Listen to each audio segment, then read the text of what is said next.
Hi. So sorry, there has been a technical glitch from our end. But hi, thank you everybody for. Can you all hear me clearly? Yes, I can hear you clearly. Go. Hi everybody.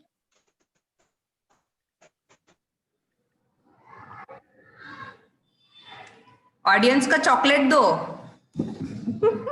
Thank you so much for being patient, everyone. Thank you so much for being patient. Audience, Sorry for the the inconvenience. chocolate from y'all.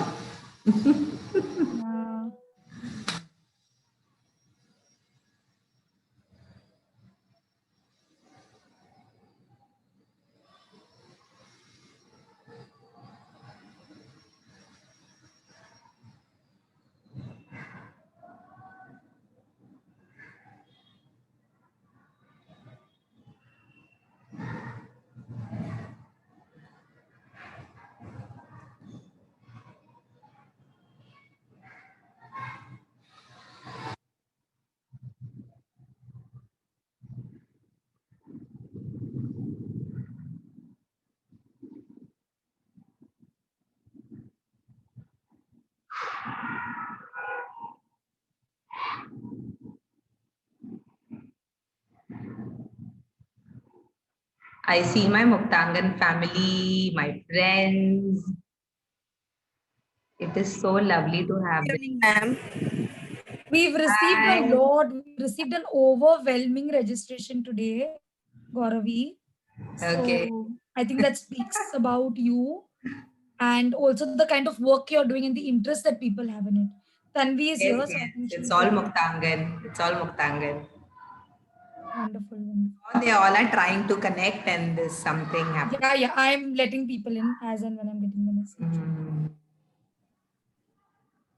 Thank you so much, Malu. Thank you, Gauravi, for being here. And I'm so sorry about that slight delay that we had right at the beginning, but hopefully everyone can join soon now.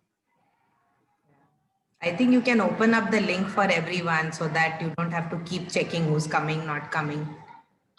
Yeah, I think though that, the notifications sort of start popping up anyway, so it's quite instant. And I think you're right, eventually maybe we'll wait for another couple of minutes and after that just sort of disable the waiting room. Nice to see you, Tanvi. I know, it's so lovely to see you as well. You all are such amazing young people doing all of this. I don't know about, young is relative, I guess. In my heart, I feel 8. To be hosting this webinar series called Aikyam. And today we have this wonderful guest who is doing so much incredible work, not just throughout the time of the pandemic, but also before that. And that's Gauravi Jadhav. And we will be speaking to her about all things pandemic, all things, the challenges that it threw up, maybe some opportunities that it gave to sort of develop these unique opportunities in her work and how that was sort of implemented and what she feels about also the future, the next few months about the pandemic and how we might want to understand it and sort of cultivate our understanding of what we want to be doing about that as well. So without further ado, Gauravi, I think I should hand it to you to let us know a little bit more about yourself and the work that you've been doing, not just in the last few months, but also before that. Okay, thank you very much, IKEM and Project Mumbai, Malvika, Tanvi, and the entire team for this opportunity for us to, and for the Muktangan family to be present and to talk about what we do. Muktangan. Imagine a world, an inclusive, empowered world where everyone around us has freedom of expression, has respect, and has complete harmony and peace within. This is the dream of Muktangan. This is what we genuinely feel that the world could be like. And yes, of course, we all know how the world is today and where we are going. But this is the spirit of our work in Muktangan. This is what we stand for. We stand for each and every human being around us, and not just our city, our country, or the planet as such. Everything that is inclusive and beyond. We stand and we are committed to be serving to all of them. So Muktangan began more than 16 years ago in 2003. Our founder member, Miss Elizabeth Mehta, one of the most inspiring women that I have come across. She started with a small Balwadi with a group of women from the local community in Worli, where she began with a teacher training program with them. She herself had previously more than 30 years of experience in the field of education and teacher education herself. And she worked on then forming and there was a feeling that she wanted to give something back to the community who had worked with her in the past. And from there began the journey of Muktangan, where we started with a small Balwadi in a municipal school. And we've grown and grown down the years. We have over 500 staff working in Muktangan. We have probably worked with more than 5,000, 10,000 students. Through our teacher training and through our outreach endeavors, we have reached to thousands more, including teachers, teacher educators, leaders in education, and of course, a lot of children. In short, what makes Muktangan stand apart is our vision, as I shared, our values. Muktangan's philosophy of teaching, a lot of them, when they come in Muktangan, the first thing that they say is, it feels different. And that's what we all feel here. It's the emotional connect that we have with each other. It's the sense and feeling of family that we have in Muktangan. I am right now in our Muktangan classroom. And you know, something as simple as it's 5:30 in the evening, it's not our working hours, but there are at least 5 staff in this school building waiting for me, because they were like, we are family, we can't leave you alone, we'll not leave you alone, and we are there for you. So that's the spirit. And through the pandemic, they have only shown, whether it's our management, whether it's our founding directors, teachers, children, parents, most importantly, have shown that we are together and we will go through this as a family together. So that is in short about Muktangan. Please do visit our website to know more in detail about the different departments and all the other projects that we have. If you want to know more, I can talk more about it. But in short, for me, if you ask me what is Muktangan, Muktangan is it's an emotion, it's a feeling for me. It's a transformative experience. Thank you so much. Lots of hope and inspiration here. Yeah, all of us, all the teachers whom I see today, each and every one is an inspiration. Each and every one has a story. Class. That's so good to hear. And I just love the idea that, you know, you stressed about this a couple of times about how it feels like family. You know, you're going into a work environment where the people around you who you're spending a majority of the day with, even if it's virtual on some days these days, it's very comfortable to be around them. They all understand your personal issues as well. And also not just that, but the ability to maintain that professional sense whilst also having that sort of friendship and that professional camaraderie, which not a lot of organizations unfortunately do have. So that's excellent to hear. And I wanted to focus a little bit about your work as the leader of early childhood development. So could you tell us a little bit more about that? Yes. As I said, we started with Balwadi. We have exclusive teacher education program for early years. We have partnership with TISS and we work in early childhood education. So Muktangan as such is very, very deeply committed to early childhood education. And I, as a leader, I am part of the family member, but we have an excellent team of faculty who are teaching ECE in Muktangan and practicing also at the same time. So that's the most amazing mix that we have here. A lot of teacher educators are only educators and not in the classroom, whereas we have teacher educators here who are learning themselves. They are also learning more about ECE and are also involved in classroom processes. So, there is a beautiful give and take of the practical aspects of ECE and the theoretical aspects of the work.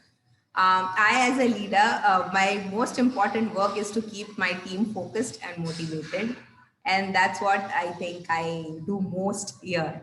In terms of content, once the teachers get the hang, once they have that connect with children, they really are able to deliver the model that we have, the philosophy of active constructivism that we follow.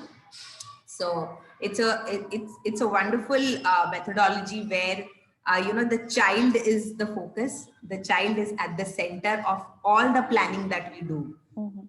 If the child is the focus, the curriculum is around that. Child is the focus, and that is why parental involvement is the key, very, very key in the work that I do. Because child is the focus, we do a lot of advocacy also about the quality appropriate DAP, what is called in education, the developmentally appropriate practices for early years. Mhm. These are some of the aspects that I work on. We also have created in early childhood education resources for parents and teachers, which is available free on our website, and it's available in different languages also. So it's a lot of people have told us that a lot of content for us Indians is in English, and many parents don't understand. So because we're in Maharashtra, we have content, the same content in Marathi. We also have content in Hindi, which a lot of people can read and then understand. So Absolutely. our entire endeavor in early childhood is to focus on our Balwadis, Mhm. get the quality education there, demonstrate it as a model, and then Mhm. advocate it to as many people outside of Muktagan. So currently, my entire work is to work with the team of preschool educators in Muktangan and also advocate it and take it outside in our outreach projects.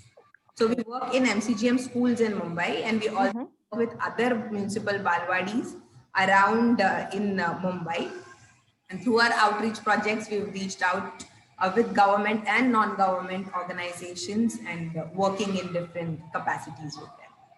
Absolutely. I think that, just from this one answer, I personally had so many takeaways, and something that I would encourage everyone here or every listener, even later, to do is to access the resources that, Muktangan's taken the time and the effort to, create and put out and make it so inclusive and accessible for more people rather than, like you said, just have it in English. So that's fantastic. And Yes, uh, that's the belief that our founder has, that yeah, knowledge is for everyone. absolutely. Only with you, inside you, it's useless. It's useful only for you. Knowledge Yeah. is best when it's useful for everybody around us. Yeah, that's such a simple sort of saying, but it's so profound, right? So, Very powerful, yeah. yeah, thank you for making these, resources accessible for everyone, or as much as possible, at least.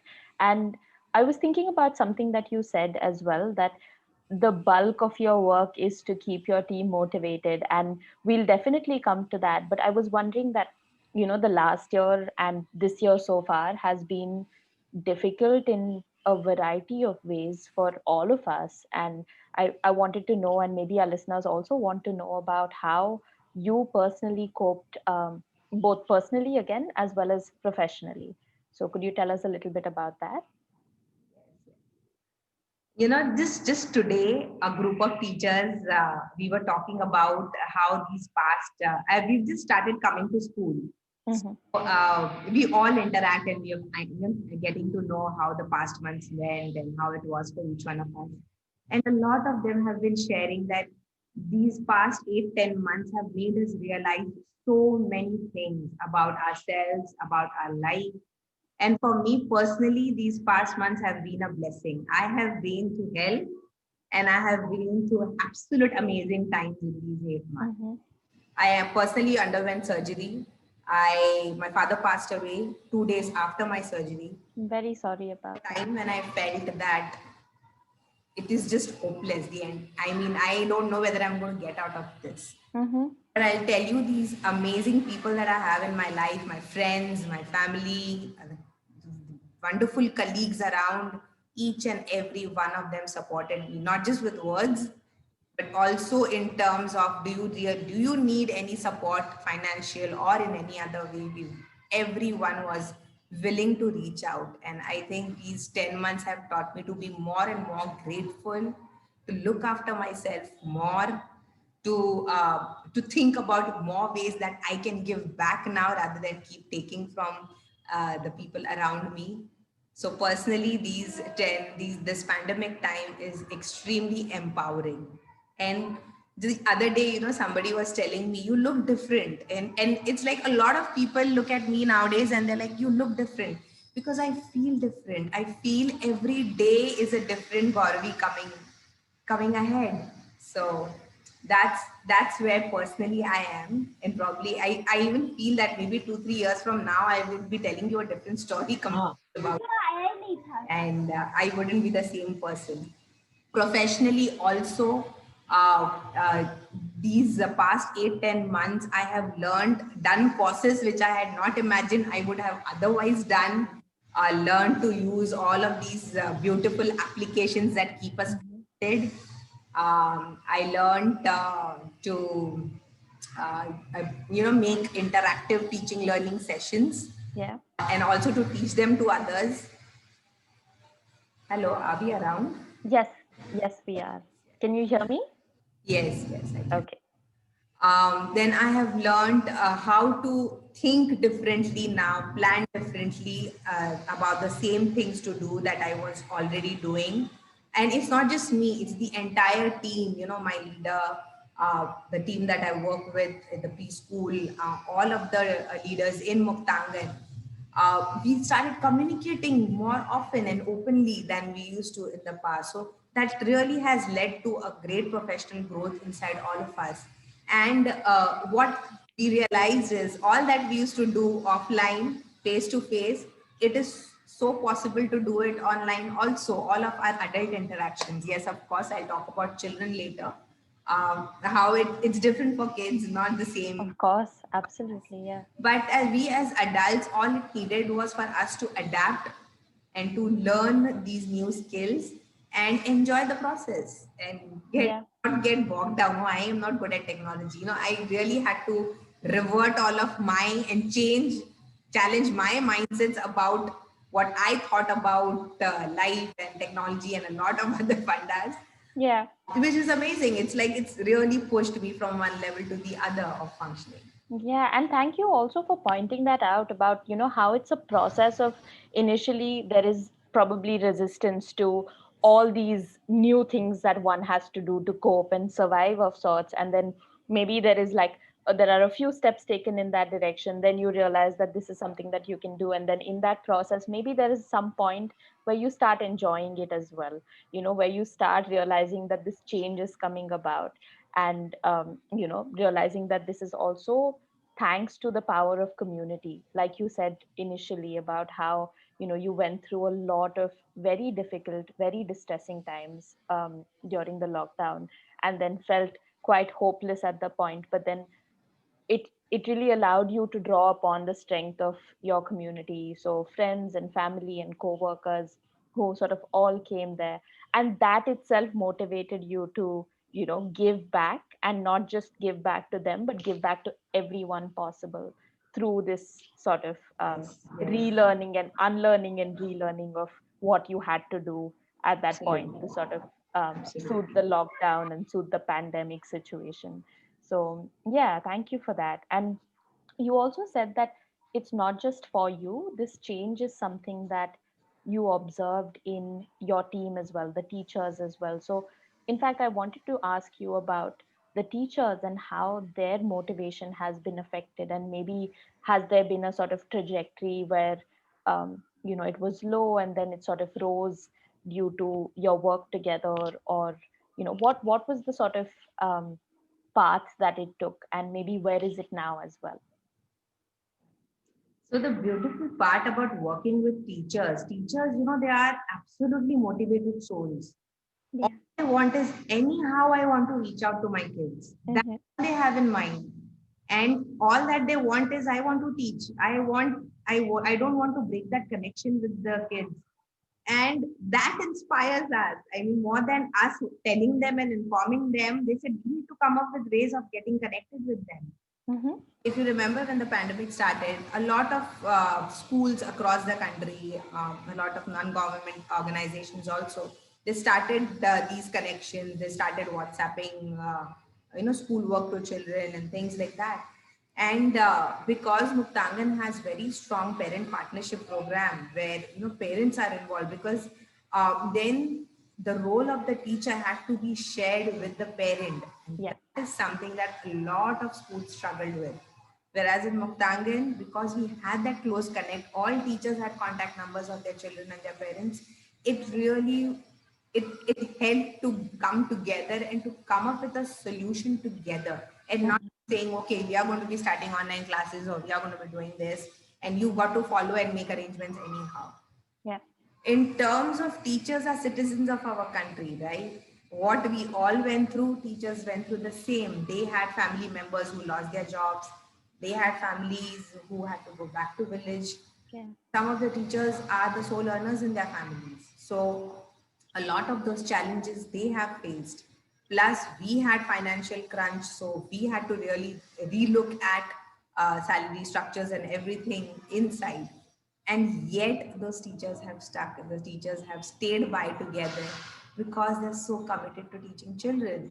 And it's not about how knowledgeable or how good or bad I am, it doesn't matter. In any point of time, teachers want their children, they want to teach, they want to reach out in some way or the other. So the first thing that we did was each and every teacher called their children. They spoke to them one on one, and the very first thing that we emphasized was don't get into the curriculum, the content of what you want to teach. Focus on the emotional well-being of children. Ask children how are they doing. Talk to parents how they are doing. And that I think that is something that's kept us together really strong. I remember one teacher sharing one a beautiful example with me. She said that I called the parent, and then the parent said, okay, what do you want? And she said, I do not want anything. I just called to ask, how are you doing? Is everything Wow. Yeah. your end?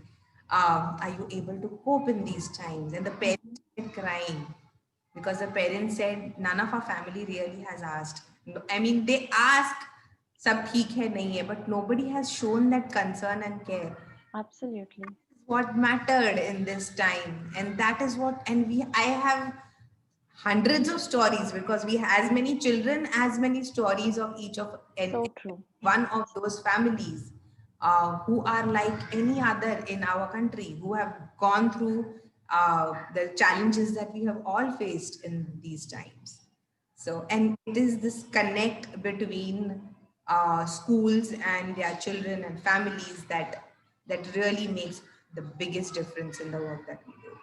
Absolutely. And I think as we're talking as well, and as you're telling me all these things, I just keep feeling so glad to be here and listening to all these rich and colorful pieces of information and instances of like everyday life. Because often just doing something else might, not necessarily remind me of all these times that I've had to. And as you were speaking, and this morning as well, you know how Google Photos sends you like this day last year kind of a memory, those memories. And I remember getting something about a school visit in Andheri, an MCGM school. And the teacher just was exactly like the kind that you described, so interested in her students, so interested in their well-being, very in touch with the parents of each and every student. The way she was talking to us about them, she knew everything about their families, she knew everything about the issues that they may have at home. And she was very gentle, but yet very decisive and firm around how she wants to go about uh, doing the best she can for them. So thank you so much for sharing that experience. It's And been many a times it was very sad that I heard the news around when teachers started teaching online. There was so much of news around parents commenting on how bad the teachers are teaching, or Mhm. the teacher doesn't speak properly, or this and that. And it's been a real struggle for the teachers also. Because Absolutely. I would interview, right? This is not how you and I would have otherwise talked. We would have met and we would have just had a conference or something and had a conversation with each other. And they are used to being with their children physically, talking to them. And it's been a lot for the teachers also. They have got to rethink about all the ways that they were teaching and constantly be on the spot when parents are observing. And we've got to empathize that a lot of there is a gap, a huge gap that exists, right? We all know about it. But as citizens, how much have we done about it? And the least we could do is be empathetic towards that teacher, put us Certainly. in her position and see that it's not easy at all. It's not easy. When I started online teaching, it was not easy. I used to keep wondering, are they listening? Are they listening? Am I audible? Half the time, Absolutely. into checking and rechecking that. But Yeah, like they issues get like it your up. internet sort of, going off and your screen freezing, and also just even with content, having to learn new skills like creating art Yes. on a visual platform as opposed to, using your chart paper and sketch pen and making drawings and diagrams and flow charts. So just a complete transfer of skill sets has to happen. And in today's day, everything has to happen really quickly. So thanks for bringing out that point about, can we just be a little empathetic towards educators as well, because everyone needs it. So thank you. And you mentioned parents and, young students as well, and you said that, you will talk about how the experience of shifting to an online platform for learning has been for them. So could you tell us a little bit about, how the experience has been for young students and maybe also their parents? What is the feedback that they give you, and what do they come up to you with? So for preschoolers, as you know, the government had clearly said that there will be no online classes. And yet we had to reach out to each and every one of them. So there has been a range of responses if you see across the country and even the world. Some preschoolers, the high-end ones, where they have the parents also have all the facilities, technological equipments, and so does the teacher. They've had online interactions where they have done storytelling and the other concept teaching and those activities as such in restricted times. Whereas there has been the other end where parents are not, either they don't have any of the smart devices, or either they don't even have a feature phone as such. There are parents who are working, who had to go out to work and cannot keep the device at home and take it along with them. So there has been a teacher faces all of these different range in her interactions with parents and children. And particularly for young children, the only source of reaching out was through the parents. So we had to work with the parents, get them to learn certain skills about how the activity could be facilitated. Teachers made a lot of instructional videos, and they're still making all of them on how, if they just played it, the parent would understand, and then the child could also understand along with the parent. So it had, the work with very young children had to be with the parent and the child together. And even more than that, it was to get the parents to understand the importance of this. We couldn't just jump into the fact, okay, now you've got to do it. It has, the understanding had to be built together, that this is the work, this is a partnership, and we need your support completely to work together to achieve the right quality of early childhood that can happen at home. Mhm. And the biggest winner for us has been, and it has not been a huge struggle as such, was because in our interactions with parents, we see to it that they're convinced that they are equal stakeholders in child's education. Because the day the child is born, we all are with our families first, right? We learn the very first things in our lives, the first At initial, home. it happens from our families. So our families are our first teachers. Then Mm. the school teacher comes in. And then that is the perspective and the belief that we begin our work with parents. That you were the first teachers and you will continue to be that teacher. And I Mhm. come only next, I come after you. And once they get that, they know that, yes, of course, if she can do it, I can definitely support her in as many ways as we can. Yeah, that's so wonderful. Yes, yes. And I like the idea that, although it was a double sort of task for you guys at Muktangan to, not just have the parents be involved, but before that to really convince them. But you said that it sort of made it easier that they're already so invested. Because in my experience of interacting with parents of Muktangan schools, they have been very sort of receptive. They have been very understanding, and maybe not each and every single parent is like that, but Mm. I could feel a difference between interacting with parents from Muktangan schools and other MCGM schools as well. So sometimes there is more resistance in the latter. And I think that's all credit to you guys for consistently doing that work, consistently maintaining that partnership. So, just big up to you guys for that. And um, The pandemic has only made us realize the importance of parents more. So the work that we of would do with course. parents now, from now onwards, would really be at a bigger scale than we used to even do earlier, is what Mhm. we have realized. All of us have realized that they are the soul of the work that we are doing also, and to reach to the best and to support children to reach to their best capacity, having families involved is extremely crucial. Mhm. Mhm. And just to take that forward, something that I wanted to know was about how, maybe the lack of physical interaction. How do you see that as impacting positively or negatively? I'm, inclined to straight think that it will only negatively affect early childhood education, but maybe you could enlighten us about maybe both sides Yes. of just a virtual sort of mode of education. So there's a lot of research that they're currently doing. UNICEF is doing a lot of research on ECC and its impacts. So because there are diverse populations even in early childhood over the world, there are children who are already in war zones. There are children who are facing some form of disability. There are children in poverty. There are children who are disadvantaged in different ways. So there are all kind of children who were either facing some social problem or the other, or some who have not come from these families where they are able to provide for all of the resources Mhm. as such.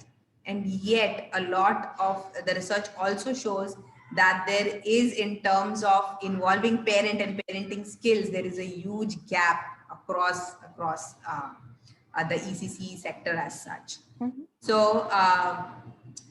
in terms of involving parents and working with parents, this then becomes a very important aspect of any school as such, whether it's ECC, non-ECC.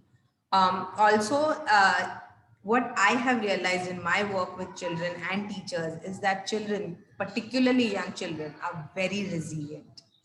they Yeah. they look, because in those initial years they don't look at life the way we do, right? So for them pandemic is not as big a calamity as it is for us. How we reacted. I remember I panicked, completely zoned out when I got to know, and every day when I used to see the news. I have two young kids, and my kids are in Muktangan, and they were like, "It's okay, chill." I mean, I am so worried about what is Yeah. happening, and uh, and they are young children, yeah, Yeah. and they don't see things the way do, and all it needed was for us to see the way they do. They see the world around them, and for them, it's not such a great worry that something bad will happen or something great will happen. Yes, of course, what they missed is the physical presence of their teacher, their Mhm. classrooms. If you see, it's colorful. They Mhm. don't get to see this in their homes, right? The resources, the material resources that we have for children, toys, and those different times that we and opportunities that they have for play, particularly, and young children need to play, right? Absolutely. There is nothing without play in their lives. Yeah. So that was restricted. I think when the lockdown began, the initial 3-4 months was very difficult for them. Of They were course. only inside the house. Mhm. But young children respond as good as the adults around them. And this, Maybe even better. yeah, Maybe yeah. even better. So if they see, yes, yes, if they have role models who are calm, who are taking each day at a time and going about life calmly, they do not have issues with anything of any sort. And even if they see that they are different, all children respond differently. And majority of them are okay with what is happening. All right, we need to stay at home. We'll use hand sanitizer. We'll see to it that our hands are clean at all the time. We'll stay home. Yeah. But that was difficult for us to do. So many of the adults were out. But did we ever hear in any news that the kid is running out or doing something which is not to be done? They just followed what had to be done. Yeah. Something has to be done to ensure our safety. We'll do it. Mhm. I think a lot of them miss school. Even now, the schools have now started. It's over 10 months. And a lot of kids keep saying, at least let us come to school. But I remember when they were doing this rice distribution in school, my kids only went along with us because they wanted to see the school and they wanted to see their teachers, even from a distance. Yeah. So yes, they miss the quality interactions that they had with their friends, peers, and the teachers. So of course they have missed on that.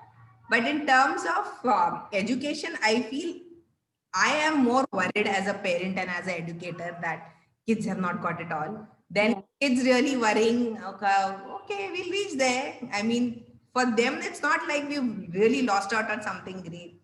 They Yeah. want to be with their families. They're very happy. A lot of children are happy that the families are around them. And even if the families are struggling, they're with them. I know a lot of children have moved to villages because their parents had to move to villages. They couldn't stay in the city because the source of income was lost during Mhm. lockdown. They were with their parents, working with their parents. A lot of them were helping their parents so that they could manage on day to day basis. Mhm. And there are all kinds of responses that children have given. And they are, this is what I have realized, that they are willing to always be with the family, be with the people around them. And at the same time, if the teacher has sent homework, they will do that also. So kids are coping far better, that I believe, than the adults have. And yes, what they have missed is the physical being in the school and the interactions. There is loads of news, and in terms of education, there is so much of negative news, in the sense a year has lost, the year should be declared as non-academic year, and this and that. But if we actually see from a child's perspective, I think it's not as that bad as we make it out to be as adults. Absolutely. Thank you for that. And I have a comment coming in. Malvika is also saying that, and this point really stood out with me as well about how adults tend to worry more about their child's education and like why this whole year has gone to waste or these few months have been a waste of time and, whatnot, more than the kids themselves, and how we might actually be as adults displacing our anxiety onto our kids. So, thank you for sharing that, because I think that's really important for adults to consider. And although I think that what you just said sort of makes the next question, you almost answered that as well, I feel. But is there any explicit advice that you would want to give to parents with respect to the next few months in terms of general roles as parents, as well as managing this parental role during the pandemic and during the various stages of lockdown and opening up as well? I think any good advice would be something that I would give to myself. I am a parent of two children. Mm-hmm. This is two things that I have learned from my kids, and I keep reminding myself of these two things. One, very important, and my daughters literally sing, they keep singing this aloud. Don't worry, be happy, take it easy. They keep singing these back to me, whenever they see I'm stressed out. I Yeah. guess that's a beautiful advice for all of us in these times. Take it easy. And I'm not saying that don't be serious about your child's education or it's not that you don't be concerned. Yeah. Be easy on ourselves. I think looking after ourselves, being easy with ourselves is more important than, oh, why isn't that my child is not getting this? When Mm-hmm. the teacher do this? When what Mm-hmm. will happen in future? Rather than worrying too much about what will be coming, be responsible, be aware. Yeah. So a lot of people ask about parenting, and know for sure that parenting is a skill like any other skill. It can be learned, and there are lots of opportunities today. Just scan the internet and you'll find there are Indian courses also available today that you could learn if you would invest in or you see a YouTube video otherwise that is entertaining. There are a lot of YouTube videos on parenting skills also. So be more aware, get more awareness, connect with more like-minded parents. There are a lot of different ways that we can understand and learn this very essential skill, because nobody teaches us. Who teaches us to be a parent? Mm-hmm. It's just it's a, and we know that it's a full-time job. It's a lifelong job. You might get retired from your professional life, but this personal life and these people as children in our lives are always going to be there, right? And they're as important always. So it doesn't matter which stage of life. And also children are different at different points, right, in their growth ages, and we as parents need to learn those skills to understand. So take it easy, don't be too serious about it and not worry. Mm-hmm. And the very easy learn these skills, it starts getting easier in that sense also, to deal with discipline issues, to deal with anything that comes across our way. Yeah. Yes. Yes. So that is one thing. And the second very powerful thing that I learned is the power of yet.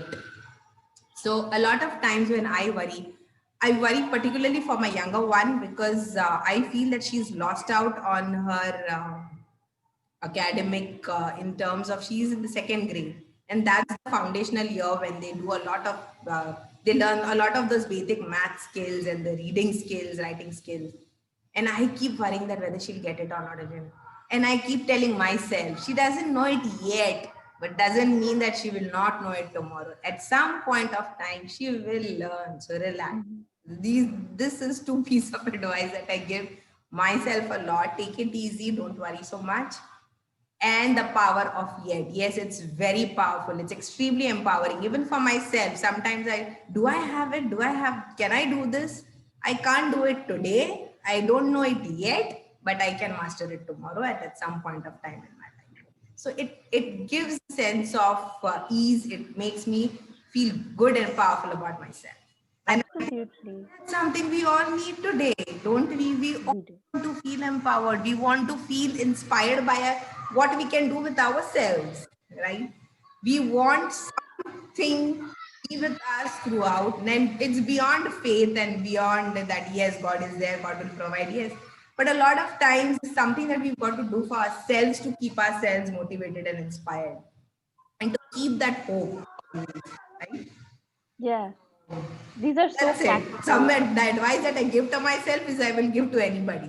Yeah, and I think it's such valuable advice. As you were saying how powerful this power of yet is, I was also sort of, I found myself reflecting on what all I can use this for myself as well. And it sort of gave me that sense of ease very quickly without necessarily saying, you know what, ha ho jayega. It's not like be lax about anything, but it allows me at least to not place too much importance on the urgency of everything happening right now, so like you said, all of us need that. And thank you so much for sharing. I don't think it's applicable only to parents, it's applicable almost to sort of everyone. So yeah, thank you. And I think this is a good time maybe to switch to some questions that we're getting, because we've got quite a few questions. And of course, if we have any more time after these questions, we can probably take a few more questions that I had in my mind. But since we're getting a lot of messages, Sure, the sure. first one is from Mudasira, who says, "Hello, ma'am, I'm from Kashmir. It is very difficult for us in the valley because we have a number of constraints, particularly in our government schools. So I'm not sure what the question would be, but maybe Mudasira, if you're here and you would like to ask the question, or feel free to, add to that and type that in the chat box as well. Or you could unmute yourself if that's something that you want to do. Um, yeah, absolutely. Like, different places and having the constraints would definitely. Oh, okay. It was not so much a question. Sorry. It says it's so wonderful how simply you're saying everything. It really eases it out for us. Thank you so much. And constraints, I think it doesn't matter today which part of our country that we are. True. Everyone has a different kind of constraint everywhere, right? And we've got to make the best of whatever. I know of teachers who got children to sit in physical distance because they had no other resource. And she put a speaker, right, at different points in the village. And then she speaks over the speaker, and children are studying in those socially distanced spaces. I mean, look at how amazing our teachers are. And there are teachers that I know, my husband works with another organization, and he's met teachers who call children on an everyday basis, which they had never done in the past, to ensure that they are okay, first of all. And if they had any queries about school related work on an everyday basis, can you imagine? Even a Sunday or a public holiday, they're not resting. So we have all kind of motivated people around us. I Mhm. just need to look at the right examples and see what we can do in those limitations that we have. Yeah. And no constraints can stop any motivated teacher, I think. Look at our Ranjit Singh Disle sir. He also worked in a village that didn't even allow girls to come to the school. And then see what he did with his motivation and his will to reach out, getting QR codes into our textbooks and then having technology in the village schools. I mean, Incredible. amazing. I mean, all these wonderful examples are there, more than enough for all of us to be motivated as citizens of our country and, of course, as teachers. Absolutely. Thank you for sharing those examples. I did not know about QR codes in books, so that's an incredible development, especially as someone who is not very tech savvy. So, if you take any of our Maharashtra government textbooks, you'll see QR codes on chapters. Yeah. Oh, lovely, lovely. Okay, thank you. Another question is Jumana asks, do you think domestic abuse of young children has increased as children are at home all the time now? Yes, so I think a lot of mental health professionals have come across a lot of abuse issues and cases across uh, the pandemic time, and it has increased even more because everyone is in the house, right? And a lot of children live in extremely small spaces. Mm-hmm. Parents have lost their jobs, so a lot of time there have been instances that parents have displaced their frustration with children or even their wives, or the other way around, also wives on their husbands and children. And that you open, and a lot of mental health professionals have had these conversations about uh, the very lack of the kind of support system in terms of emotional support that is required in schools and in our society in general. The Mm-hmm. pandemic just blew up that issue, I think, to a very great scale. That yes, there's abuse. We cannot say that it's not happening. Again, as I said, we have not learned those skills, right? We've not learned the skills of how do we manage ourselves, and in turn, then how do we manage our families and the issues that come up as families together. Mm-hmm. And Mm-hmm. then children are very easy targets, right? Because they don't hit back at that age immediately. Yes, but we know the impact of abuse later on that would happen, that child could to do to the family and society. There are more than enough examples of those. And I think it's time that as government, I know government has a helpline, a lot of NGOs have helplines for this, but there is more work required at every level, particularly at levels of school, to ensure that these examples, if there are there, the child has a support system to fall back on, at least schools. Confide to the teacher or a school counselor or a peer, or or call to some helpline and seek help in some way or the other. Yeah, and This big support system is something that we all need to work towards. It's not one person's job. As citizens of this country, we must demand that yes, for physical safety there are, what about for our emotional safety? What is there for? Thank you. Thank you so much. Yes. Yeah, absolutely. And I think it would be remiss of me to not mention at this point that Project Mumbai has a helpline which is working 7 days a week, 12 hours a day from 8 in the morning to 8 in the evening um, in languages, so in Hindi, English, and Marathi. It's absolutely free of cost. And, maybe let me just put down the number in the chat box for everyone. We have not only received calls from Maharashtra, but from outside as well, from over 25 states. And, this is for particularly for emotional well-being. It started in right at the beginning of the pandemic. And since you mentioned helplines, because I Yes. was about to ask you, what are some of the safe spaces that can be created for children in this time, given that there is a huge gap in between the number of counselors that are trained and are available and the demand for them. So there's a greater demand, and the number of professionally trained counselors who are available is probably not as much. So what do you think are the different safe spaces? And since you mentioned helpline, I thought that I should also mention Samvad. Yeah. Yes, yes, of course. I think schools and colleges are huge communities by themselves, where probably almost, if not all of our population, a lot of them have access to. I think Mhm. it is this network that can be effectively mobilized, having college students have peer groups, have groups of dedicated parents and counselors come together and work with each other to reach out to more and more. I am not a trained counselor, but I can listen to somebody, and I know I have some skills of mentoring somebody, and at least listening to somebody. Probably not, might not give a solution as a counselor would do, but I know in Muktangan we have that kind of support, and that is something that can be replicated in other spaces too. We have a department called socio emotional department here. Mhm. Have dedicated counselors to work not just with teachers, but with parents, with even if their families, if they require help, it is there. Referral services are available. Other Mhm. support services if the families need that.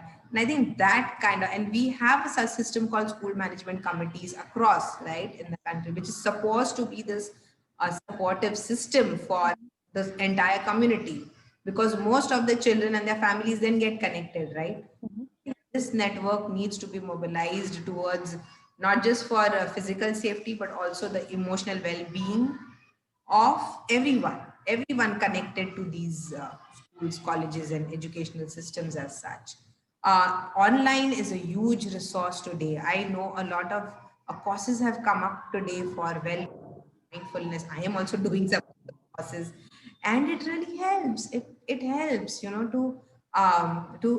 to know that there is access. If I have a smartphone and I can see any YouTube and TikTok and other stuff, I can also see stuff on emotional well-being. It's just that I need to know that it's available on these spaces.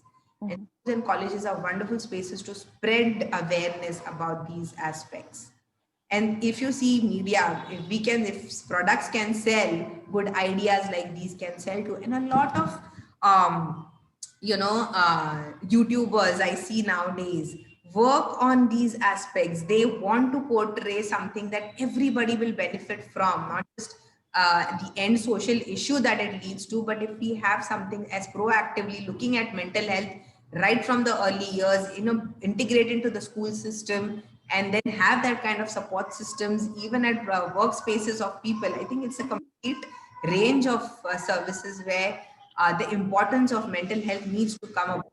And there are a lot of good initiatives, a lot of organizations, schools are looking at these aspects. And it's the seriousness that we need to build amongst ourselves as citizens too, that yes, this is the need. And I have been to a counselor myself, and it's not something to be ashamed of. I have problems. My life is not perfect. Yeah, and I'm sure all of us, our lives are not perfect. We all need help at some point of the time or the other. And we need professional help from someone who doesn't know everything about us, right? And that's the biggest, and a lot of times we don't know whom to go to. Thankfully, I have friends who are counselors. I have teachers who are counselors and I could go to them. And I'm blessed to have that kind of facility available in my life. And Mm-hmm. I really want a lot other people to know that emotional support is there. It is available. We need to reach out and take it from there. Yeah.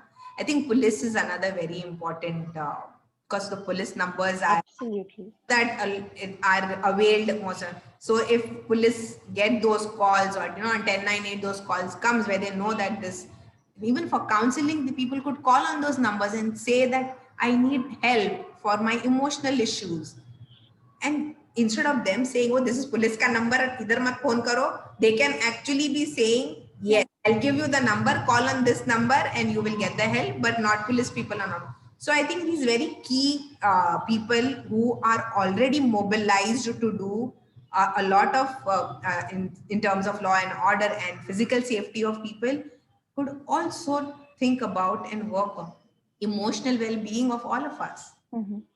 So a sense of collective accountability Yes. towards something that has unfortunately been ignored, or rather been on the back burner, as mental health is seen as not as important as physical health and safety. So to really bring that to the forefront through the sense of collective accountability and making the best of what is available to us already. Like you said, what all resources are already mobilized, what all resource persons are already available to try and cultivate the sense of importance of mental health amongst them and really draw upon their strengths. So yeah, thank you. That sounds, in my head, it sounds doable and a wonderful thing. And we can only hope that eventually that's where we get to. And I think we have time for maybe one more question. I'll take this question from Mamta. She says, do you think children may face problems with social interactions and communication other than with those at the home level later on in life? And will it affect their development? After the pandemic is or Yes. facing during the Mm-hmm. pandemic and Mm-hmm. afterwards. I think it would depend on the kind of support systems that they have available now and how it would go about later. Now, children come back to schools. Yeah, that would be the point in how teachers interact with them and how they get them to interact with each other and how the teacher would address their concerns and fears right from their academics to how they would even think and feel about it. Do I have to keep social distance? Can I touch this or not? Is this sanitized or not? All those kind of fears that parents and the society has already instilled in them. Mm-hmm. There would be different reactions from different children. That's what I feel. And it's totally up to us adults how patiently, how respectfully we work towards. True. There's a process called circle time that Muktangan has, and it's a very strong space where children get to voice their opinions. And I think this expression, a space where children can share and talk about what they're going through and what they think could be the future or what could be coming up. I think that is what needs to be addressed in schools, in families, also getting them to think about their well-being. And of course, as I said, children are extremely resilient and Mm-hmm. they teach us more than what we could ever give back. Yeah. And if teachers saw their interactions with children that way and are open to learn from children and take their perspectives and their fears together, I think then how it could impact them in future. I think this pandemic has impacted all of us forever. Yeah. The impact is not going to change in this lifetime, Mm-hmm. whether it is in the positive direction or in the other direction. All of us will have this memory.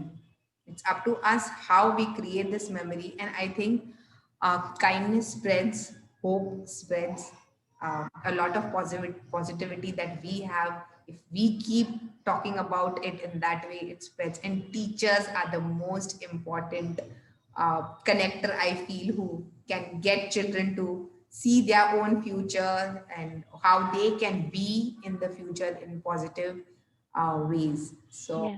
I think it's not going to be that bad if if we work on it together. Absolutely. And such a beautiful response. And I think that on this hopeful note, we'll probably come to a conclusion on today's conversation. Is there anything that you would want to leave us with? Just any final words for today? Yeah, look after yourself. Look after yourself, really. And look after yourself in every dimension, in terms of your physical self. You know, a lot of people tell me, what motivates you to exercise every day? And I am like, I know it's a need, it's a physical need. All of us need to have some kind of physical.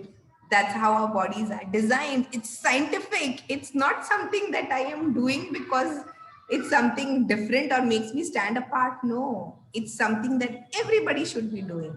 And that's part of our self care, that will look after our physical bodies.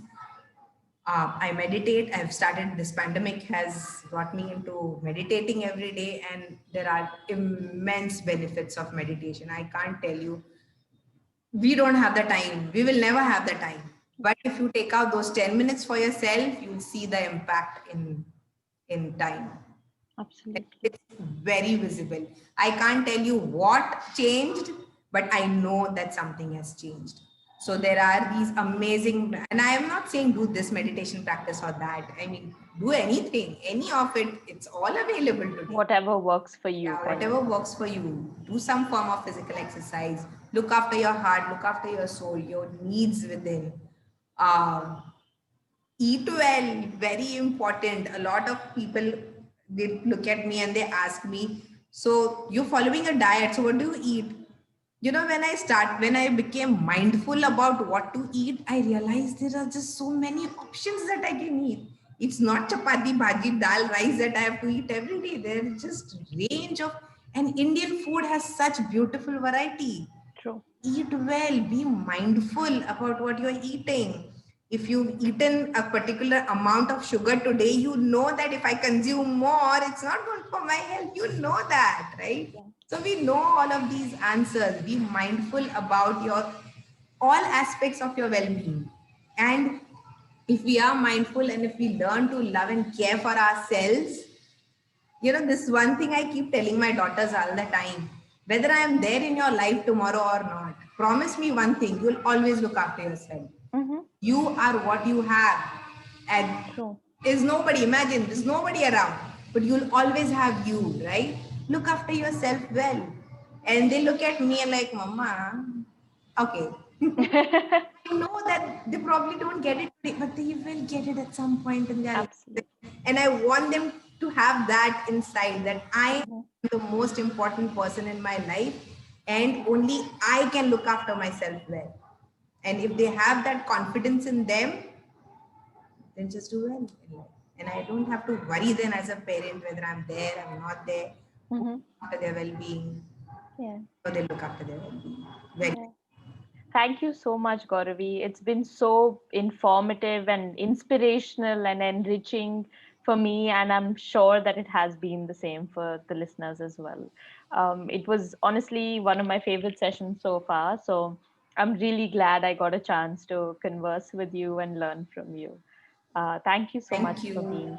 Thank you to all at ICAM and Project Mumbai. Thank you to my wonderful family, my friends, my ever beautiful colleagues at Muktangan. I love all of you, and I'm not going to leave this opportunity to say that. I love you all. Thank you. Thank you. Take care. You Hopefully, too. we'll have more conversations in the future. Thanks, Yes, Gauravi. yes. Looking forward. Yeah. Bye. Bye Thank bye. you. Yeah. Take care.